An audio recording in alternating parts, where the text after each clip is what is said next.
Rich Franklin. What do you guys know about Rich Franklin?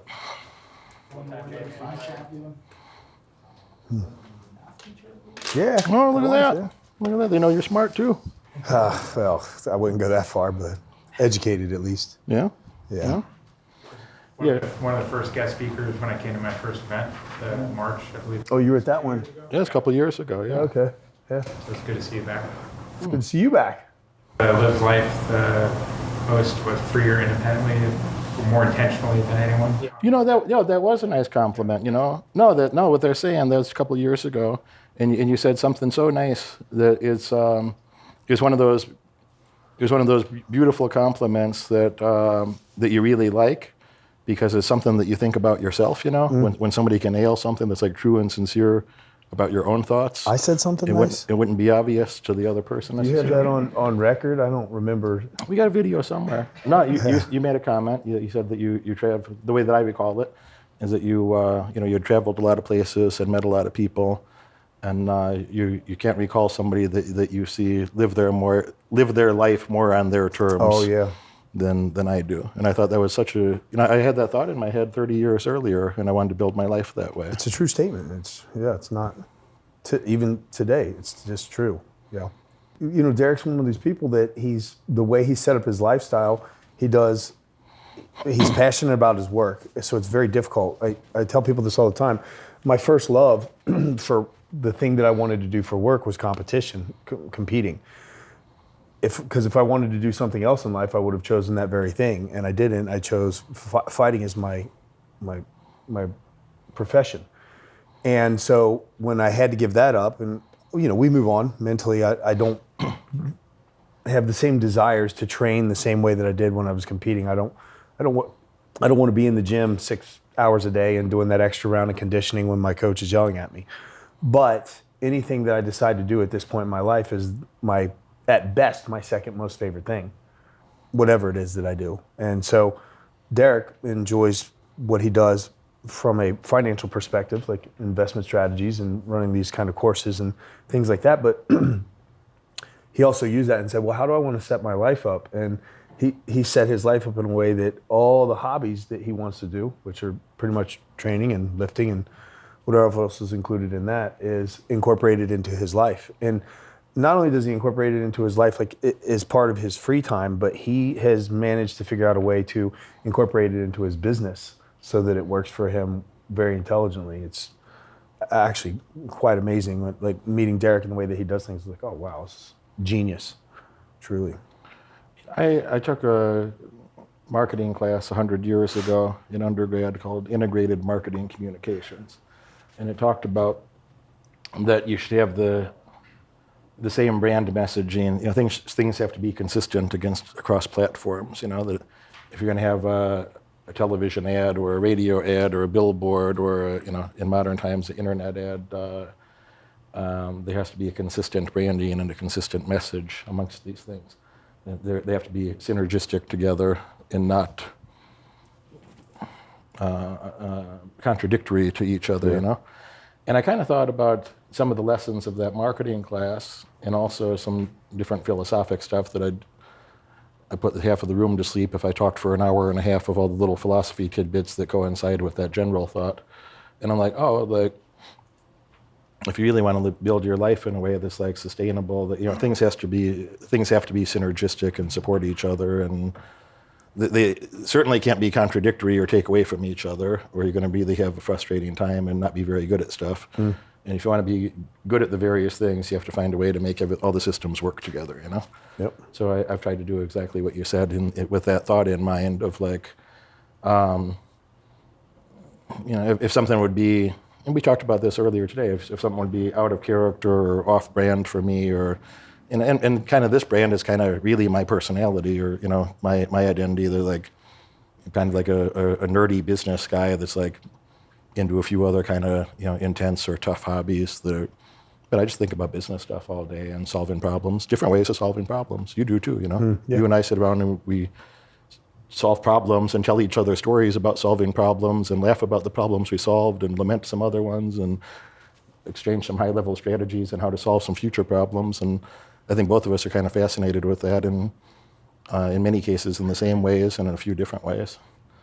So yeah, I kind of like to solve problems. And I think, if you're a good problem solver, like I'm not going to solve a crossword puzzle because I don't get a very good reward for that, or a video game because I don't get a very good reward for that. Like that's like a child or. But I want to solve problems that'll be well compensated for one way or another, and that's not just financially, but it's also a nice compensation to be like strong, or fit, or able to protect yourself, or be the type of person that like a woman would feel safe and confident with that guy. Like yeah, if I'm with him, I can be like a silly little girl. I got to take care of him and make sure he's happy, but. Otherwise, I can be a girl and have fun and enjoy my life as long as I take care of, everything's good. He's going to take care of everything else, Yeah. So, I kind of like to build my life that way. Like, how could you contribute to the tribe? How could you, make yourself more, I like when other people do shit for me. I think it's really cool when I text somebody or call somebody and say, hey, man, do you have time we could do this thing together? And they say yes. And if I want them to continue to say yes, then I better not be asswipe, and I better make sure that I do my part consistently. That when they call and ask me for something, probably I should say yes too, and probably I should be well prepared for the different, permutations of yeses that are consistent and congruent with who I am and how I am. But let's be prepared to have those mutual value exchanges. And I'll tell a story about that, like the importance of that. This is something that I knew, but it's a lesson that I was definitely reinforced meeting you, in that in doing business with people, like this is why we have to draw up contracts and things like that, because people don't end up upholding their end of the bargain on things. And not that you and I would ever need a contract for anything, but like if Derek calls and says, hey, I need you to, I'm like, what do you need? Right away. So when he asked me to come out here, hey, would you be interested in? I said, yeah, sure, I'll come out. And the only thing I had going on was, initially when I scheduled this, I had nothing else on my schedule, but then the company that I worked for, and I knew that there was a possibility that I would be scheduled in Japan to do some commentary work for my company. And I didn't think that I was going to be in Japan, and I thought, well, if I am in Japan, at the very least, I'll be home in time so that I can still be at this event. And I know how Derek operates, because he lives and dies by this code. And so sure enough, my company had scheduled me to be in Japan, and I didn't fly back until Monday of this week, thinking that I wasn't going to make that trip. I'm like, okay. And when the trip got scheduled, there was no part of me that was going to call Derek and be like, hey, listen, my trip to Japan ended up getting scheduled, and I'm going to be back. And so, I don't want to deal with the jet lag or whatever excuse that I wanted to come up with. I'm like, no. This is the way that he operates, and this is the way that you should operate in business. So there was no part of him that when he says, hey, can you make it to this event? And I'm like, yeah, sure. Short of something actually physically happening to me health-wise or something like that, he knows that I'm going to be here. So it's a good relationship to have in that manner. when you and I were just getting to know each other, I asked you to come train with me a second time, I think, and it was some months in the future. We didn't talk for a little bit, and you sent me a text at one time. You're like, hey, are we still doing the thing? Yeah, it's on the schedule. Yeah, that's what I learned. Because that's how normal people operate, right? Like you're like, if I make a plan with you tomorrow evening, not you, but you meaning in general people, and we're going to go to dinner tomorrow evening at 6. We live in a world anymore where you have to text somebody at 5 o'clock, like, hey, we still on? We still on for dinner? Like that's the world we live in.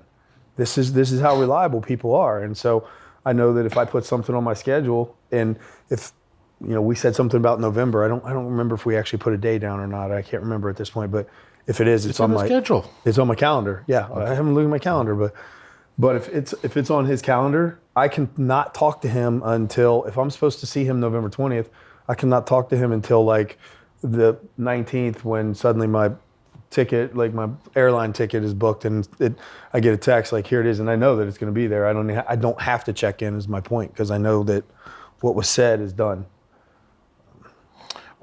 Jake is this way. I really like that about Jake Shields. Yeah.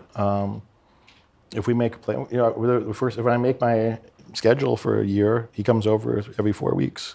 Mm-hmm. So I don't even have to talk to him about it. That's just our routine. We're 4 years into that routine. So when I take, a 2026 calendar and I print it off, and I take a little highlighter and I just put, I just mark his days, and that's the schedule. Like, Yeah. and he knows that too, and that's what we're going to do, And in a couple different contexts, we've talked about this over time, but like, we both really enjoy that. They're like, I don't need to ask him 3 times if he's coming. You don't need to ask me 3 times if everything's good. It's just like, for sure I'll be there, and for sure he'll be there, and like, whatever comes up is, if I just don't cancel stuff. I wouldn't care if I was sick, if I had an injury or whatever. I'm going to do the thing. But he's that way too. The one time he asked, he's like, hey, like I got injured.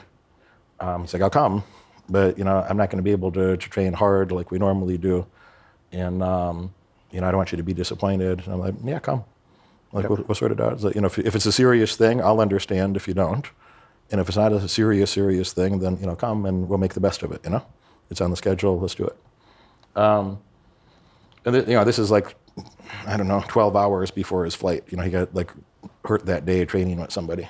And then, he's like, his flight's like 7 in the morning. So he's got to be awake at 5 in the morning to go to the airport, And he sends his poor girlfriend at like 3 in the morning to like go get him like a cane to go to like Walgreens or CVS and like find a cane because he can't walk well enough without it to like go to the airport for a 7 a.m. flight. He didn't tell me these parts, Yeah. But he shows up like hobbling around on a cane.